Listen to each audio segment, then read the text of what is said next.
Is Dillon Gabriel the top returning quarterback in the Big 12? The guy we were talking about on last night's show, he got his rating. We'll talk about that and some rule changes. My goodness, Josh, we got a jam-packed episode of Locked On Sooners Live coming for you. Make sure you're in the chat, responding, commenting, asking questions. We'll go through those as well. You are Locked On Sooners, your daily podcast on the Oklahoma Sooners, part of the Locked On Podcast Network, your team every day.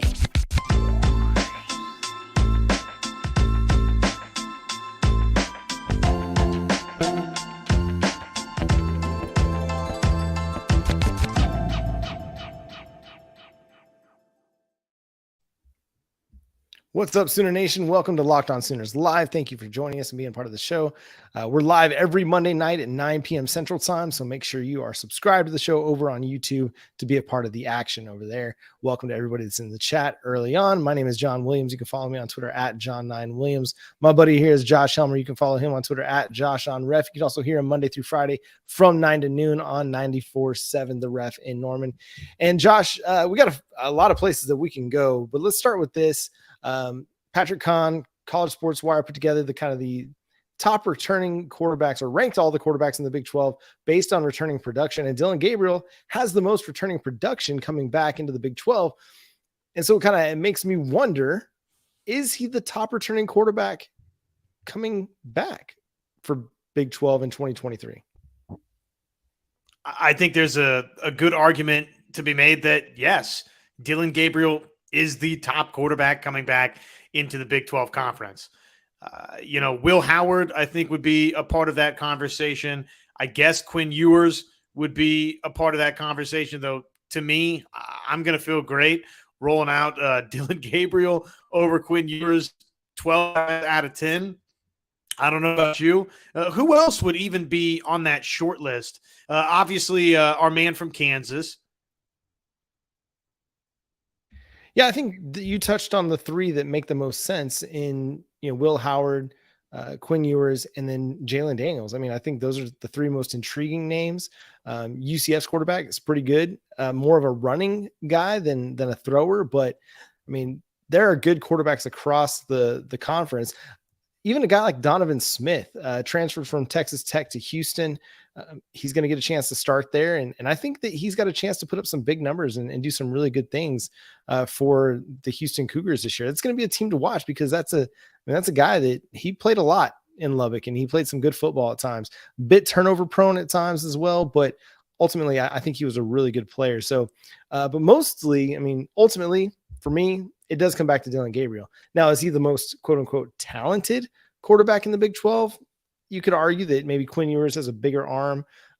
Will Howard might be a better runner, but I think experience, production-wise, it'd be hard for me to pick somebody over Dillon Gabriel. And I know we had the same conversation this time last year, or at least I had this conversation this time last year before Josh jumped on the show.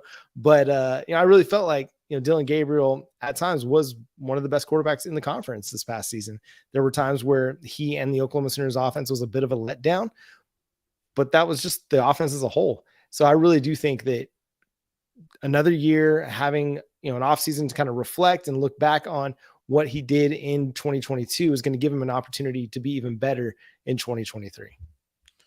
Well, and of course, Dillon Gabriel came to Oklahoma with great familiarity with Jeff Lebby, but he didn't have familiarity with Power 5 football. Now he's got one season of Power 5 football and, a couple of seasons with Jeff Lebby, that familiarity to build upon. But it is kind of wild just to think about from a strictly production standpoint, not, where you would power rank quarterbacks, but from strictly a production standpoint, it's Dillon Gabriel that threw for 3,168 yards and 25 touchdowns against 6 interceptions. So the third downs, the fourth downs, some situational spots I think we've talked about a lot, John, during last season and, early part of the offseason that, he could be better and Oklahoma needs to be better. But just from a sheer production standpoint, he was the best in the Big 12 a year ago that's returning. I'm kind of blown away going through this list that Patrick Kahn put together, John, that Hunter Deckers from Iowa State is actually technically second on the production list. He threw for 3,044 yards, 19 touchdowns, 14 picks, a season ago. And Blake Shapen from Baylor would be third on that list. Now, that's skewed a little bit because obviously you got somebody in Jalen Daniels that didn't get to play every game, John. Yeah, Jalen Daniels was hurt. Will Howard took over for the injured Adrian Martinez. So those two guys, didn't play a full season. Otherwise, those numbers would look a little bit differently. And a guy like Tyler Shuck, Tyler Shuck was fantastic in the Red Raiders win over Oklahoma. What does he look like if he plays a full season for the Red Raiders? So that's going to be another name to watch, a really sneaky name to watch. He was a really highly thought of quarterback prospect when he went to Oregon, and then was also very highly thought of when he ended up at Texas Tech as a transfer. So it's going to be interesting to see. I agree with Jimmy. They got to find somebody to replace Mims. Hank kind of says it's going to be Farouk that will replace Mims, and I kind of it's interesting because they're two different types of wide receivers. Farouk, he's your do-it-all, can operate 0 to 20. He's the guy that can play in any situation and do something for you in any scheme, where Marvin Mims, love Marvin Mims, but a lot of what his production came from was just deep shot. But he wasn't necessarily the Marquise Brown burner that was going to win every single time that he decided to run a 9 route. A guy like Farouk, he can win in every area of the field. We've seen him do that. Now he has to improve his consistency, improve his ability to, make plays after the catch, improve his ability to just get open more. But I do think it's going to be Jalil Farouk. I think that's going to be the guy that leads the team in targets, whether he leads them in yards, touchdowns, things like that. That's going to remain to be seen. But I do think he's going to be having 1,000 yard or 1,000 total yard season this year for the Sooners. Chad mentions, Andrell Anthony being the deep threat guy. They got several guys that could be kind of that deep threat, that deep threat guy for them. Jaden Gibson, Nick Anderson, not your typical burners, but they can make big plays down the field as well. I can't wait to see what Andrell Anthony has in store. I think that he could be a big puzzle piece for Oklahoma. Some of Oklahoma's greatest success stories of late. And, I'm sure that probably, Alabama fans would say, well, it's Devontae Smith for us. And we could go on down the list of top powers in college football, and they probably have a wide receiver or two like this. But man, you think about some of the most productive guys just in recent memory for Oklahoma, and what did they have, John? Not a big shocker, I guess, but it was guys that could take the top off of a defense with their speed. A Marquise Brown, Hollywood comes to mind. A Dede comes to mind. Dede Westbrook for Oklahoma comes to mind. So that's just a couple of names that, automatically you go there when you flip just that one little piece of tape on from Andrell Anthony versus Michigan State. It's not a ton of production that he has. Obviously, he's going to have to seriously enhance what, his historical production has been. But, just thinking about what Oklahoma has, John, and how maybe he could fit in, I could see him being a big-time factor offensively for Oklahoma. And I don't necessarily think they got to have a guy that can win down the field. But the area in which they struggled with mostly was just consistency 0 to 20, 0 yards to 20 yards down the field. And that's why I'm so bullish on Jalil Farouk, is because I believe that he operates best in that area of the field. It's going to make them more consistent offensively, I think. And especially on third downs, when you need to have a guy that you're like, all right, that's the dude I'm throwing to on third down. He's the one that's going to get open, him or Drake Stoops. That's where they need to operate more efficiently. Are the big plays going to be there? 100%. They're going to find a guy that's going to be able to win deep and make big plays for them in the passing game. And they have to, because so much of their production last year was because of the big playability in the passing game. If they're going to be able to replicate that or improve upon that, they got to find somebody. I think they'll find somebody, whether it's one of the guys that's already on campus or Jaquez Petaway that's coming to Norman this summer. But again, Jalil Farouk has to be big, and he has to take a step forward for the Oklahoma Sooners coming up this offseason. Speaking of offseason is always the time for rule changes, and a big suggestion is coming down the pipe that is going to have some pretty interesting implications for pace of play. And we'll talk about that after Josh talks to you about, after I talk to you about Built Bar. I get to go first this time. Built Bar, it's the best tasting protein bar. If you haven't tried it, I highly recommend it. Been eating them for years now. Great protein source for you. Anywhere from 17, 18 grams of protein, 4 or 5 grams of sugar. They're low carb, low calorie, and they taste great. Anywhere from, again, peanut butter brownie, coconut brownie chunk, coconut almond, mint brownie, some fantastic flavors. And they got granola bars as well. And if you like marshmallow or marshmallowy textured treats, then Built's got something for you too. It's called the Built Puff. It's a marshmallow protein bar. I know it's hard to believe, but it's fantastic. Again, great options for you. Great flavors over there at built.com. Use promo code LOCKS15, get 15% off your next order over at built.com.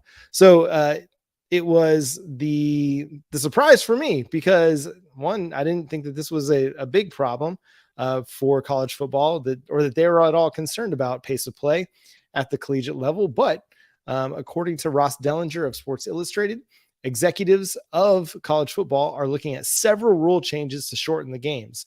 The 4 proposals being prohibiting consecutive timeouts in an effort to limit icing the kicker, no untimed downs at the end of the first and third quarters.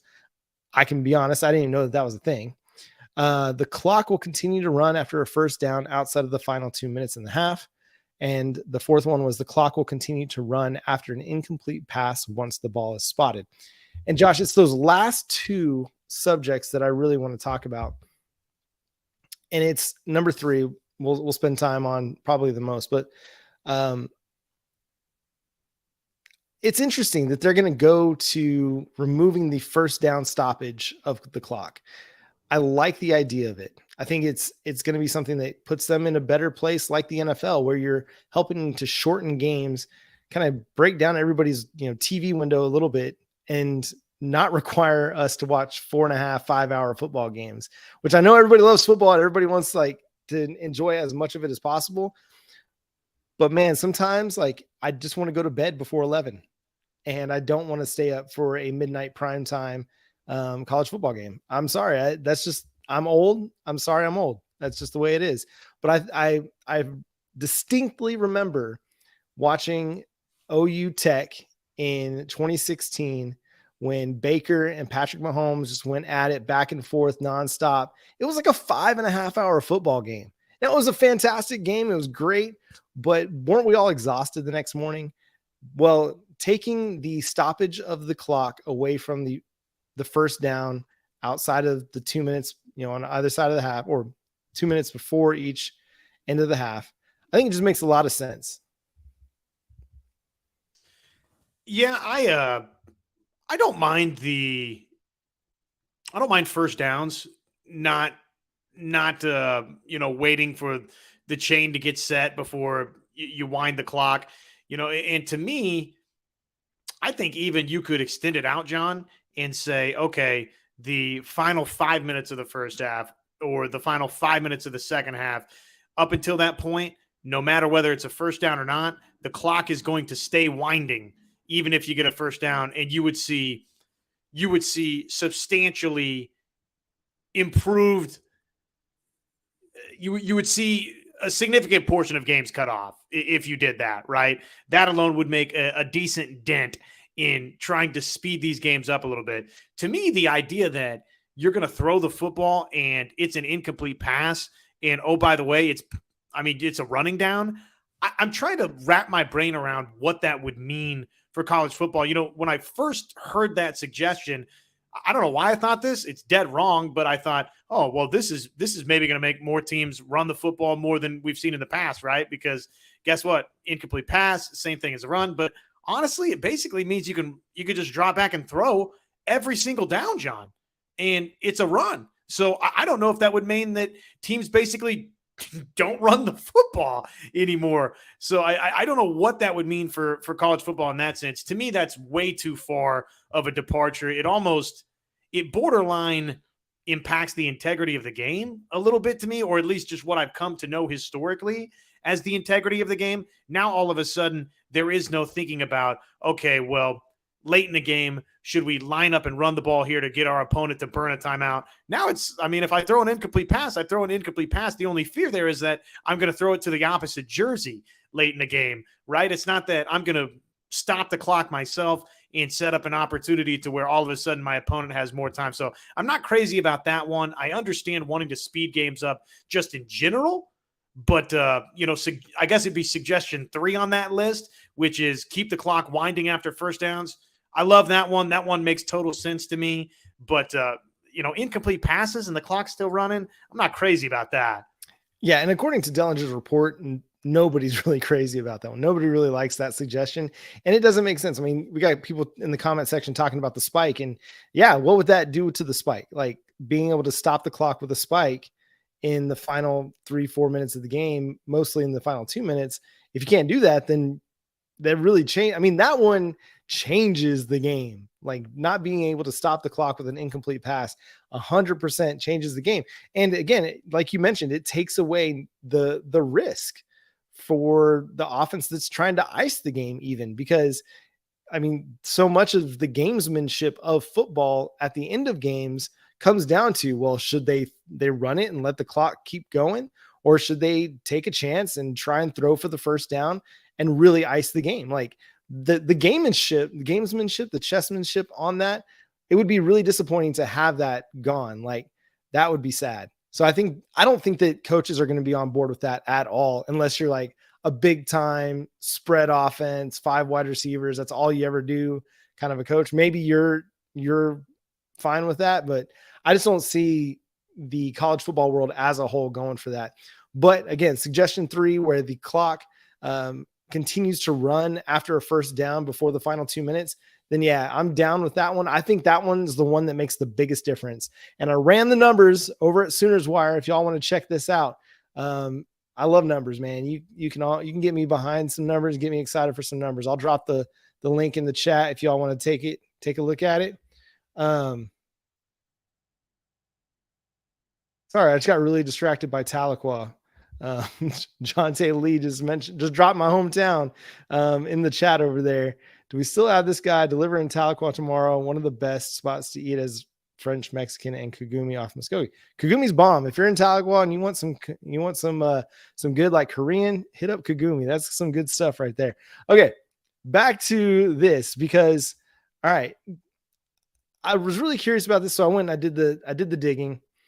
The average number of plays for the team that led the NFL in plays per game for the 2022 season was 70.4 plays per game. That was the Tampa Bay Buccaneers. Go figure. For the college football side of things, it was Texas Tech. They led the nation in plays per game at 84.2 offensive plays per game. That's 17% more plays per game than the Tampa Bay Buccaneers. The top 5 in the NFL averaged 69.2 plays per game. The NFL average, 64.6 plays per game. Looking back at the college, 41 teams in the football bowl subdivision averaged more plays per game than Tampa Bay's 70.4. 41 teams. You want to go to the NFL average of 64.6 plays per game? 103 FBS teams averaged more plays per game than the NFL average. 103. So the clock stoppage after a first down 100% creates more plays per game than it does. Than it would otherwise. Like you take that out of the equation and it brings the plays per game down significantly. And in a world where, they're expanding the college football playoff, there's talk of schedule expansions. The SEC is looking at a 9-game conference schedule. That's a huge difference. I broke it down even further. You look at the difference between Tampa Bay. Okay, Tampa Bay played a 17-game season, regular season, 17 games. They ran, it was 1,197 plays, 1,197 plays. Texas Tech in 13 games ran 1,095 plays. Just 102 fewer plays in 4 fewer games. So if you were to extrapolate that out, Texas Tech would have ran, close to 1,700 plays last year, based on what they did. So, I like this rule change. I like the idea of it. And I really do like the idea of improving the pace of play so that one, it's just more accessible to not the diehard college football fan, the people that might be fringe fans that may not have 5 hours of their day to give up, but maybe have 3.5. And it allows us to watch more football, because if you can get a game in 3 hours, then I can go to the next game after that. And I don't have to worry about, oh man, this game's going to be ending, and then I'm not going to be able to catch the start of whatever big time SEC game is going to be going on in prime time or the 3 o'clock window. So I like the idea of it. I think cutting down on the plays per game is going to help college football athletes have less wear and tear. And then it's going to allow for them to expand that playoff and feel like, okay, we're making things a little bit easier on the players during the regular season, and they're going to be able to kind of hold up at the end of the season. Well, one thing is definitely true here. With them expanding the college football playoff, right, and more games coming your way from just the simple expansion, there had to be some sort of way that they could turn around and say, look, we've kept safety at the forefront of our mind, and here's our brokers that can tell you and sell to everybody else, well, look, we cut down X amount of plays, so now we can play 1 or 2 or 3 more games every season and have that not be as dangerous as it would be if you just kept things status quo. So that's what they're selling. But the reality is this is about doing that while keeping inventory the same. Jimmy says they should cut out some of the commercials. Well, guess what? Inventory ain't going nowhere, baby. Inventory's staying. And the funniest part about it is it's TV networks, John, that are saying, you know what? Product needs to be a little bit quicker, when obviously it's the TV networks that have the quickest fix to this. You and I can go back and forth, and I do think the first down item to this would definitely it would change things overnight, right? It will change things overnight. But ultimately, you know, commercials, if you restructured the way that you had them in the broadcast, that alone, reviews, if you put some sort of a clock on replay, that would help a little bit. I mean, there's a number of other things just from the television presentation side that would speed these games up as well. But probably the first fix is just that, and they're looking at it. And ultimately, I think I agree with you that while for me personally, I don't need the game to change. I love the game. To me, the fact that it's different from the National Football League, I'm fine with that. I don't mind a 4.5 hour game, because I enjoy watching a 4.5 hour OU game. But I get that that's not probably everybody's story, right? And this would make it maybe a little bit more acceptable to everybody. Josh, you don't have kids, man. Kids make it really challenging to watch a 4.5 hour football game. At least my 2 and 6-year-old do. So it's very much I don't know. I feel like watching games with kids is kind of like a sport. You gotta wrestle them around a little bit as you're catching, Dillon Gabriel's bomb to Marvin Mims. This is why I want all the primetime games in the world, because the kids are in bed and I can enjoy football in peace. Hey, we got a few more things we're going to talk about. We got a player that we talked about recently, finally got his rating on the recruiting trail. And then we got some really interesting Walter Rouse quotes that we want to discuss as well. But first, Josh is going to talk to y'all about LinkedIn. It's 2023, which means you're trying to put the best team together for your company in 2023. And what's the quick fix to getting the right people aboard? Well, it's linkedin.com/LockedOnCollege, where you can post your job for free and get in touch with the applicants that you need for free right here, right now. You just add your job in the purple hashtag hiring frame to your LinkedIn profile to spread the word that you are hiring, so your network can help you find the right people to hire. They've got the simple tools, screening questions that make it easy to focus on the candidates with just the right skills and experience, so you can quickly prioritize who you'd like to interview and hire. And it's why we keep telling you again and again, number one, baby, just like Oklahoma, eventually, right? Soon, like Oklahoma. It's why small businesses rate LinkedIn Jobs number one in delivering quality hires versus the leading competitors. So check them out. LinkedIn Jobs helps you find the candidates that you want to talk to faster. That is linkedin.com/LockedOnCollege, linkedin.com/LockedOnCollege to post your job for free. Terms and conditions apply. Okay, which direction are we heading next, John? Let's talk Walter Rouse. Let's do talk some Walter Rouse. How important was this singular flip? I saw Bob Prisbillo and Sooner Scoop put together a little, we got to talk to everybody that's a newcomer for Oklahoma, Walter Rouse being included amongst that group. And obviously his recruitment, it's not the same degree, right, of a Peyton Bowen, because you got a 5-star, and that was just a wild recruitment for Bowen. But quietly, the Walter Rouse recruitment, there was a flip away. There was a commitment and a flip away from Nebraska. And I don't know about you, John, but I think that when we're looking back on this next season as a whole and decisions that kind of shaped it, Walter Rouse's decision to flip from Nebraska to Oklahoma, at least for next year, maybe not, 3 years down the road, but that might be equally or more impactful than Peyton Bowen's flip in the immediacy here. So I thought this was cool from Rouse. He was talking with Sooner Scoop and he said, quote, "I do regret committing to Nebraska because I wish I just took more time to consider my decision. That's a learning lesson." But he said, "I've got no regrets. I'm happy to be at Oklahoma." And Brent Venables, as you would expect, had plenty of nice comments about one Walter Rouse. But, man, what do you think? Where are you at with Walter Rouse's decision to come to Oklahoma? I think it could be, again, something that we look back on and say, you know what, that was gigantic for OU. And maybe we didn't know it straight away. Maybe some of us did celebrate it, but it could be very, very important just given what's happened up front with Oklahoma's offensive line and the turnover there. No, I think it's huge. And it's what makes me feel a lot more comfortable about where Oklahoma's heading offensively in 2022, because you've got somebody with so much experience to be able to slot in there at left tackle to replace Anton Harrison. Is he going to be the same player? Maybe, maybe not. We'll see. But he's got the experience. He's a really, really good run blocker. You've got to be a good run blocker to play at Stanford and to be able to play it as much as he did, start for 4 seasons, 39 starts for the Stanford Cardinal. Like, that's huge.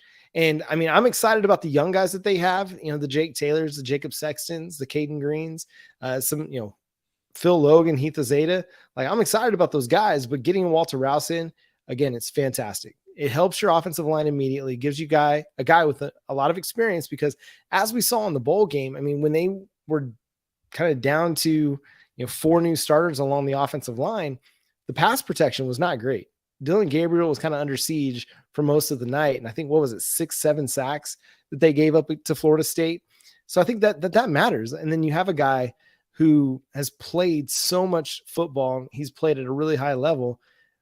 It makes a big difference. And it makes a big difference to what you're going to do this year. If you have hopes of getting back to the Big 12 title game, getting into the college football playoff conversation, you got to have good offensive line play.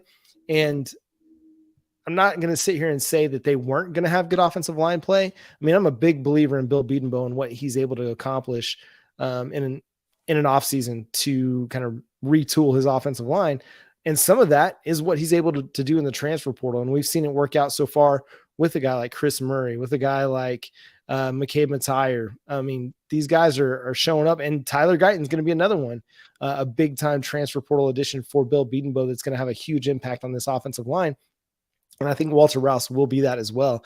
This is a really, really good addition for the Sooners. And Okie Long guy. We basically traded Pat Fields a year early for Walter Rouse. Kind of same thing happened. We sent Cedric Roberts to Texas State, got Devon Sears in return, and a player to be named later. Just kidding about the player to be named later part. But I think it's a great pickup for them, especially to be able to get a flip from a guy like Matt Rule, who's now back in college football. And Matt Rule is a really good recruiter. He's a guy that knows how to build a program. So you were able to win a quick recruitment and flip a guy that was committed in just a few days' time. So again, big time get for this Oklahoma Sooners the offensive staff, Brent Venables in particular, and Bill Bedenbaugh. Well, it, I think, again, tells us, as we've talked about throughout the offseason, Crimson and Cream Collective, your dollars at work, I think, for Oklahoma. Now, that's not necessarily been discussed out there, and I don't have that on any sort of proven record, but we do hear just kind of through the grapevine, John, that Nebraska is a program that has gone all in on name, image, and likeness. And when Oklahoma is able to pry somebody away from Nebraska out of the transfer portal, where that if Nebraska is in fact an NIL player, that probably you were a little bit of an NIL player too, to ultimately, win a flip and win that recruiting war. And there's a couple of those, I think, in this transfer portal class for Oklahoma that tells me Oklahoma fans, man, they just they ponied up, and Oklahoma, I think, obviously just these collectives have been very aggressive and competitive. And then just what you're selling, right? I mean, obviously, I look at the quote from Brent Venables. I mean, we can sit here and talk NIL all day, and I would think that probably to some degree, sure, it was, the package that Oklahoma was able to put together for guys is attractive comparatively. But when Venables says this, John, quote, talking about Rouse, quote, he's a massive athlete on the offensive line, big personality, sharp, incredibly intelligent, really neat young man, meets a tremendous need for us on the offensive line. Quote, meets a tremendous need for us on the offensive line, end quote. I mean, you start thinking about that, just the need that Oklahoma had. And obviously, we're talking about two guys that are going to be playing in the league next year that were just playing tackle for OU. The track record's there for Oklahoma. So to me, that was for Rouse, as he said, hey, I sat and I wrestled with the decision. I didn't want to be that guy that flipped, right? He said basically in the past, he looked at other guys that flipped and said, how could you do that? And yet, boom, you find yourself in that situation, and you hate that part of it, but you make the decision that's right for yourself. And with peace and love to Nebraska, Oklahoma is the right decision over the Huskers, at least for right now, still today. I mean, no peace, no love for Nebraska. John, just laying the smackdown on the Huskers part 2. Well, part 3, I guess, out of the last couple of years. Yeah, they don't want the smoke. They don't want the Oklahoma smoke. That's for sure. Nebraska left the Big 12. They didn't want to hang. So we're done. We're good. We'll see in like a decade or something like that when we beat you again. No, I think it's huge. And to me, it just goes to show how much having success along your offensive line matters, and having consistent success, because when there's a big time target out there, they want to come play for you because they've seen all the success. They've seen the track record. They've seen, you get guys in the league. That matters. And I think that's why retaining Bill Bedenbaugh by Brent Venables was such a huge move at the time. I mean, Bedenbaugh didn't want to go anywhere. He wanted to stay in Oklahoma. That is a fact. He said it as much. Everybody said as much. He wanted to be in Oklahoma. It was just a matter of Brent Venables saying, yeah, we want to keep you. And sometimes the best moves are the moves you don't make. And that one being not, getting rid of Bill Bedenbaugh, letting him stay on, it's huge. And it's going to pay huge dividends. I mean, not just this year, but in years to come with the offensive line haul they just had in the 2023 cycle. Absolutely tremendous getting Walter Rouse as well.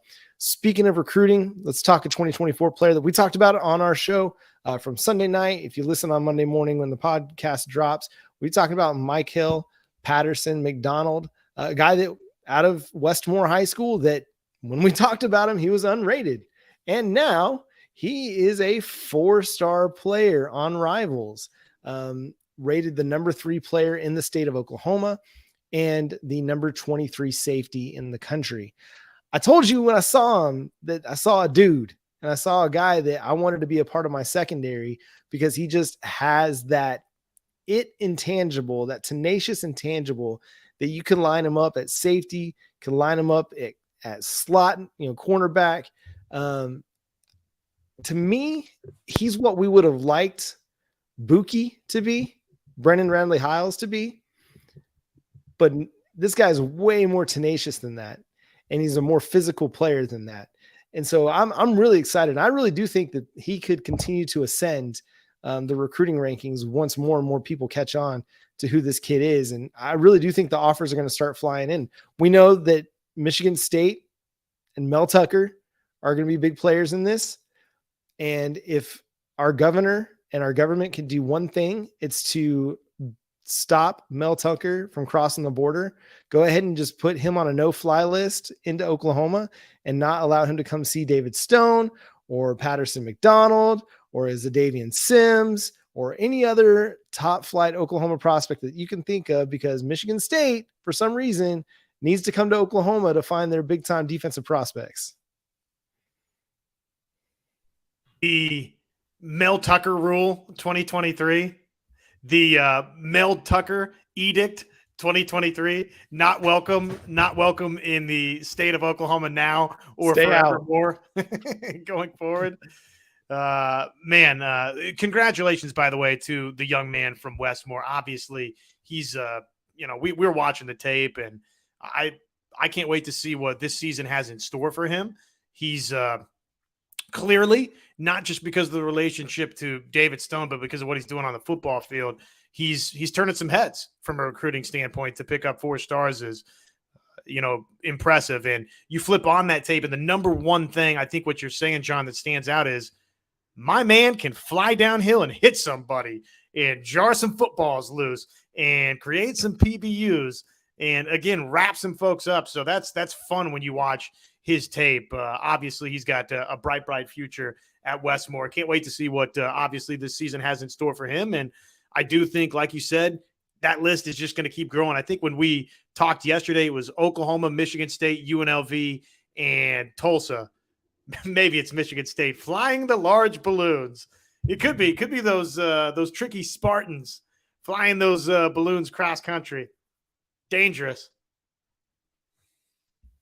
Oh man, sorry, that one got me. I had to throw that up on the screen. Turning our attention to softball, the Oklahoma Sooner softball team's got a big weekend coming up. Big opportunity to kind of bounce back from what was it's a loss. It's a little bit disappointing when the Oklahoma Sooner softball team loses, but hey, in a world where you play 60 games, you're bound to lose 1 or 3 of them. That's all you get. You only get 3 this year because it's all you had last year. So you gotta be better.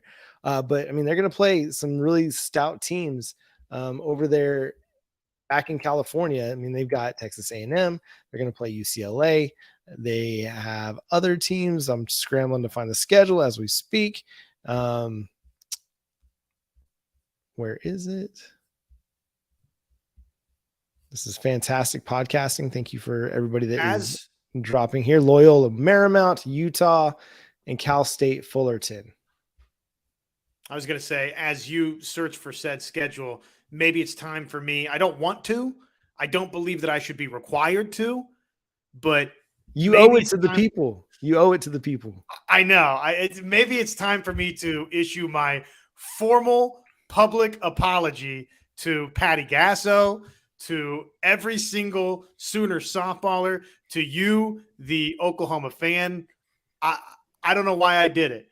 I genuinely thought this team could go undefeated. I genuinely thought that we would be talking about this team deep into the end portions of their schedule, similar to the past 2 seasons, on an undefeated push.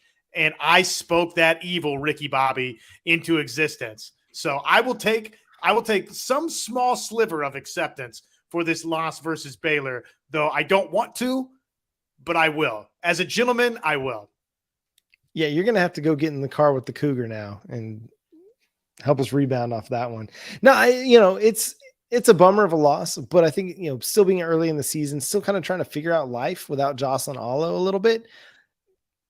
You can't lose arguably the best player in the history of the game and not have, some growing pains a little bit.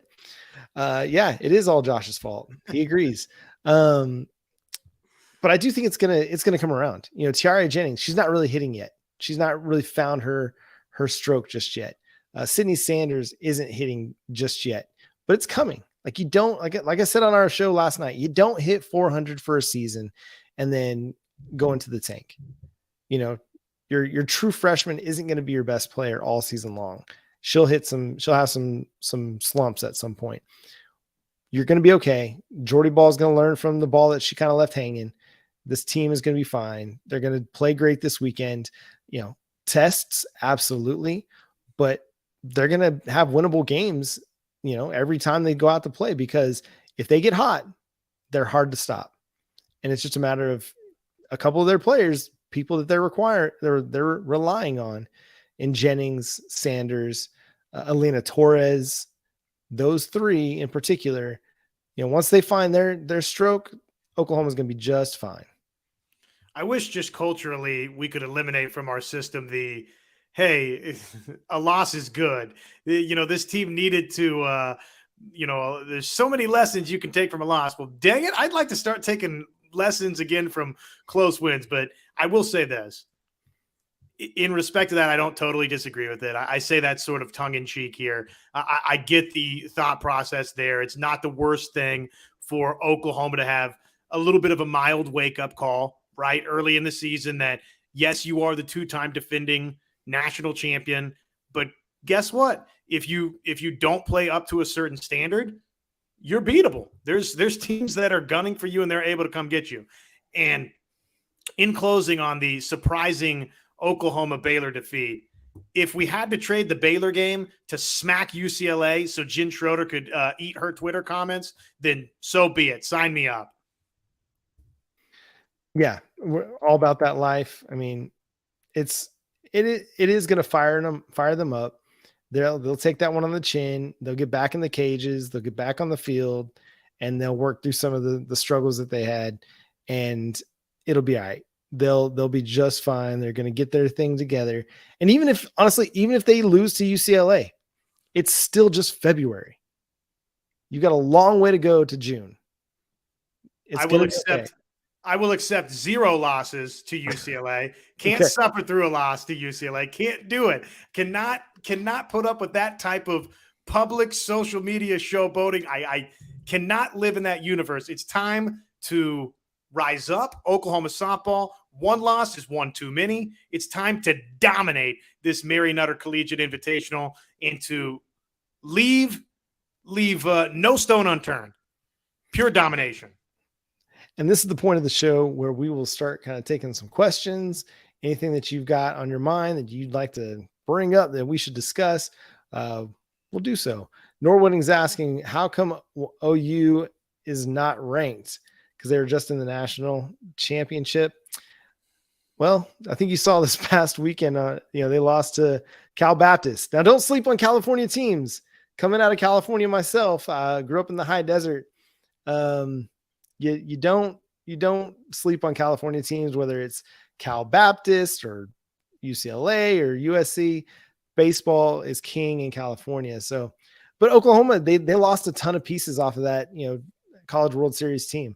They've got to figure out how to replace those guys. And so, again, early in the season for them, they've got to work through some things. But, I mean, they didn't play great for the first half of the year last year. And then they went on a torrid run toward the end of the season and through the Big 12 tournament and through the College World Series. And we saw how that turned out. So give it time, give it peace, give it some, give it a bit of space, I guess is the best way to put it. Let them figure this thing out. It's a long season. They're going to play a lot of games. So again, it's not terrible, but don't sleep on these California teams. Don't sleep on Oklahoma. They're going to be just fine too.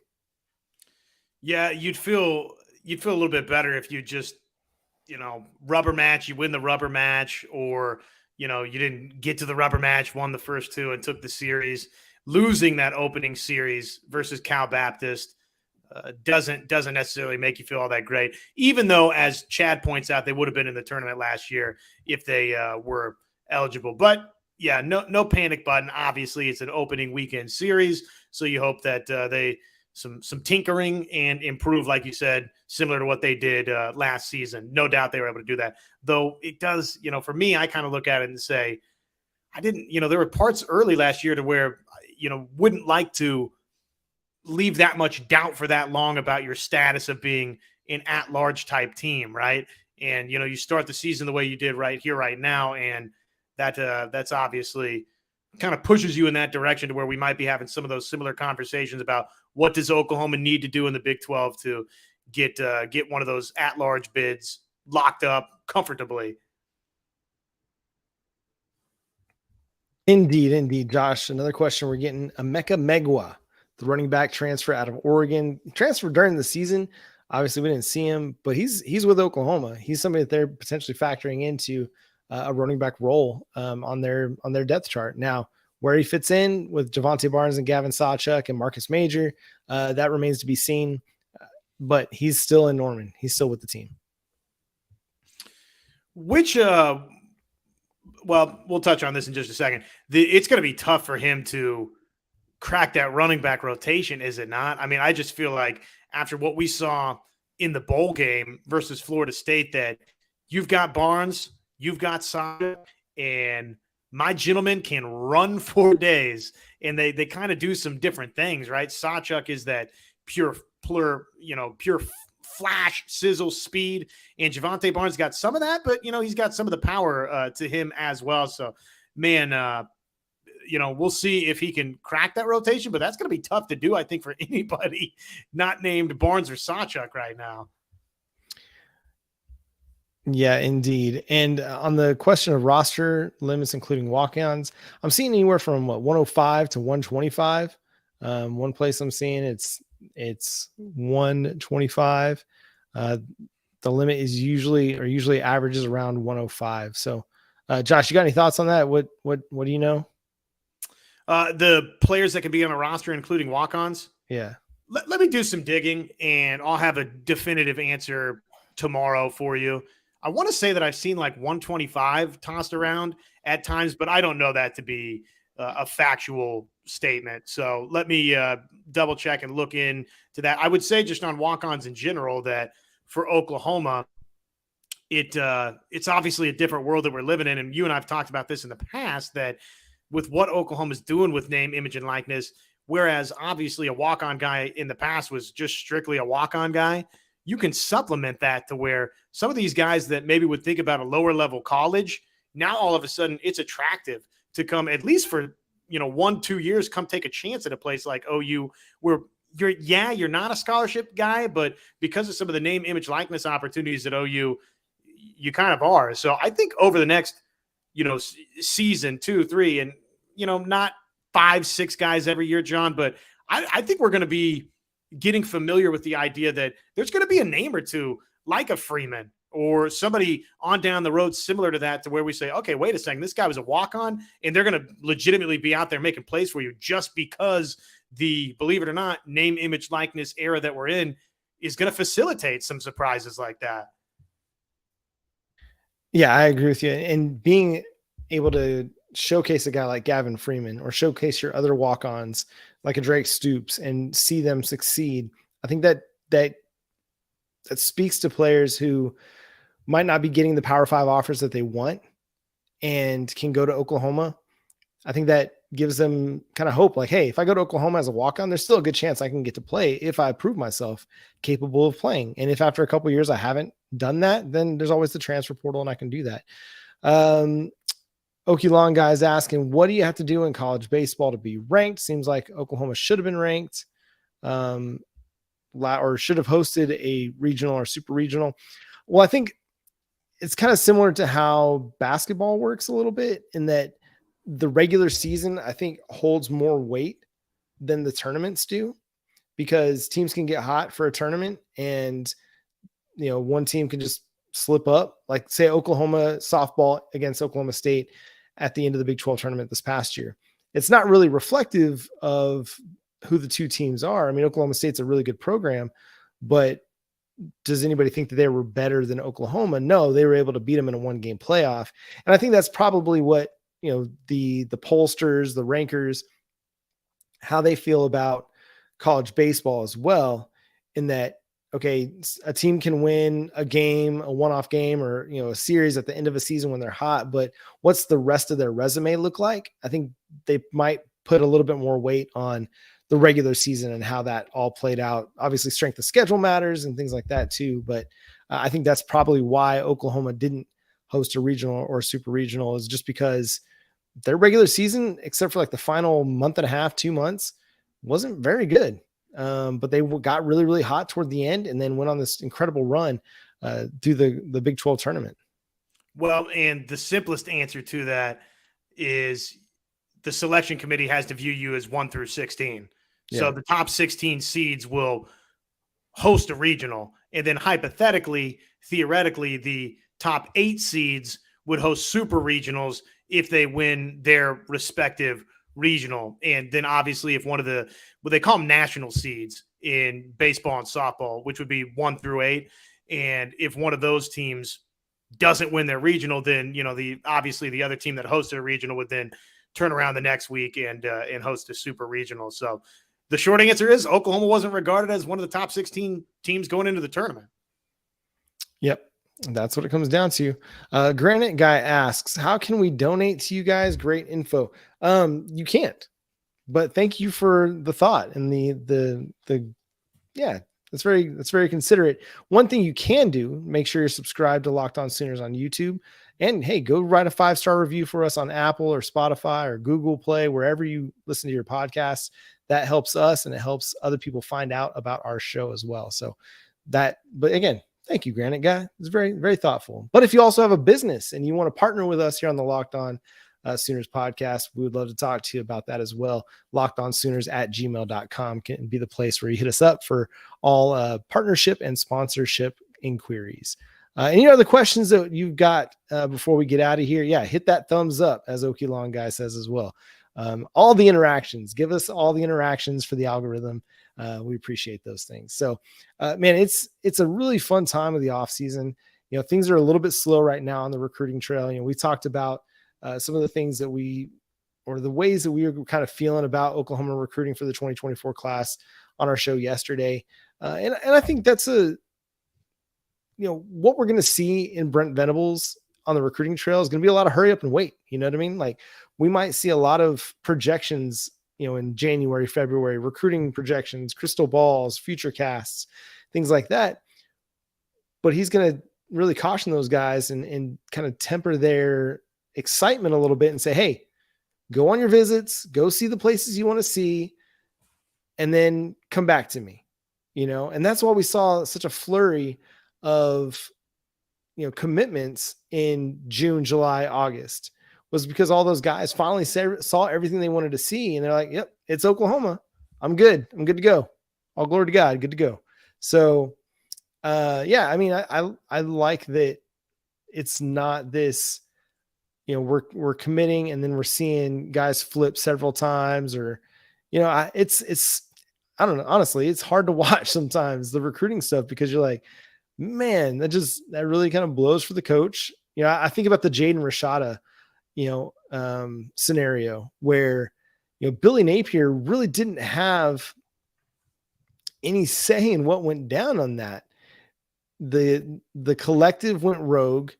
A lawyer in the collective really went rogue, offered him something that the collective couldn't afford and couldn't back up.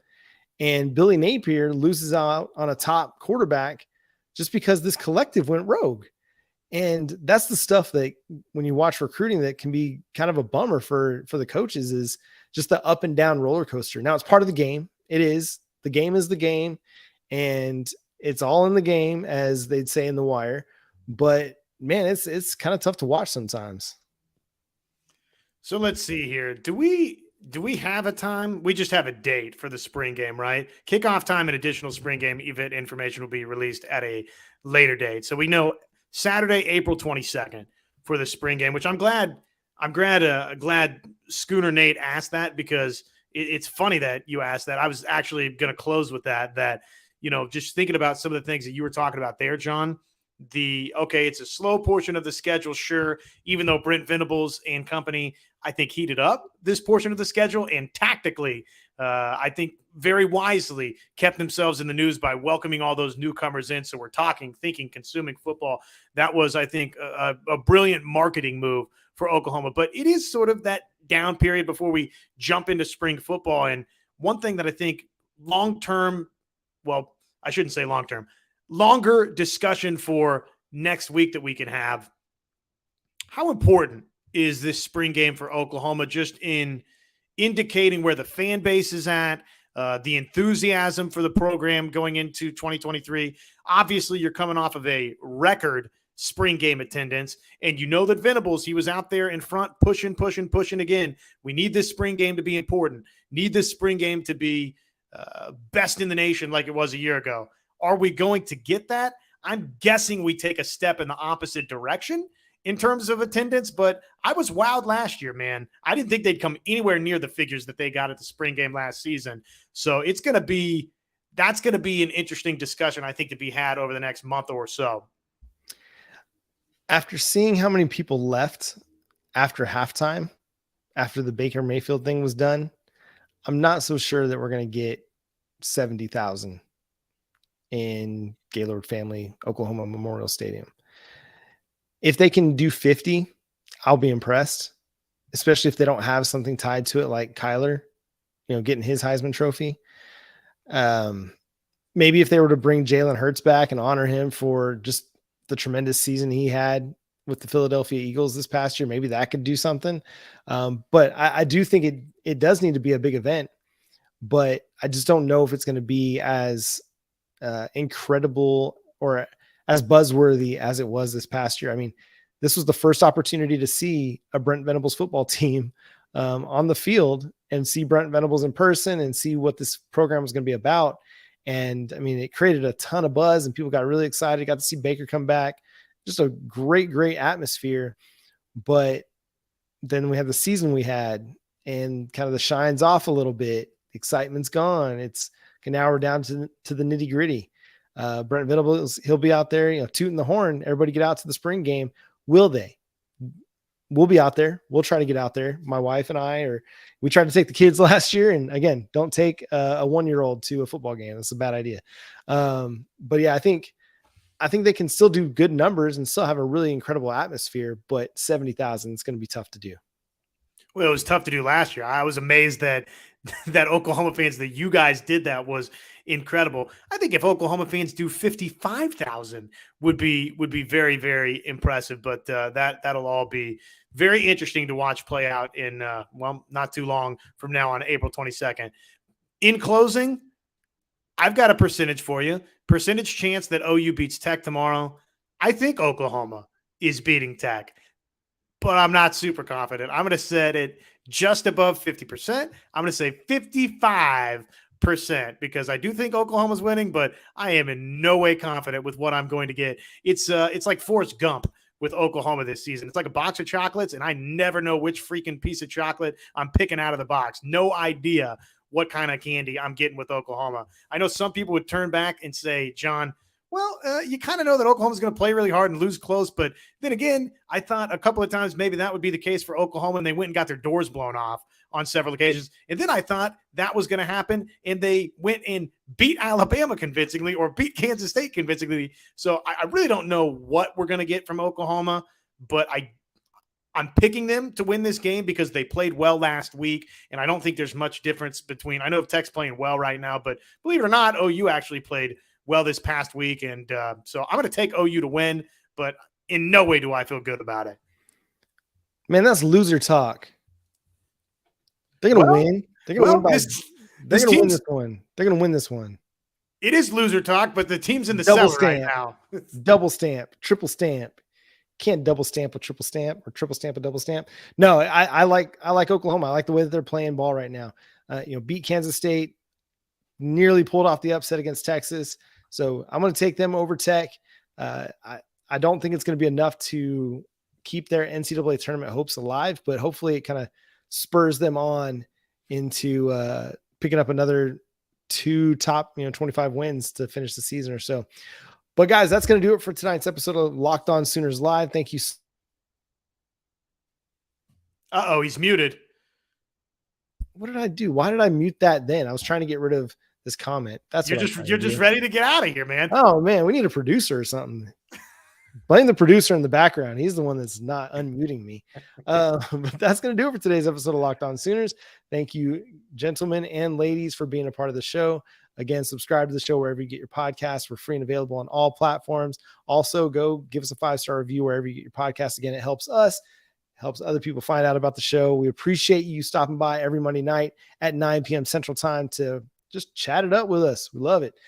So again, thank you so much. But until next time, he's Josh Helmer. You can follow him on Twitter at JoshOnRef for as long as we still have Twitter. I'm John Williams. You can follow me on Twitter at John9Williams. You can also follow the show on Twitter at Locked On Sooners. But until then, Boomer Sooner.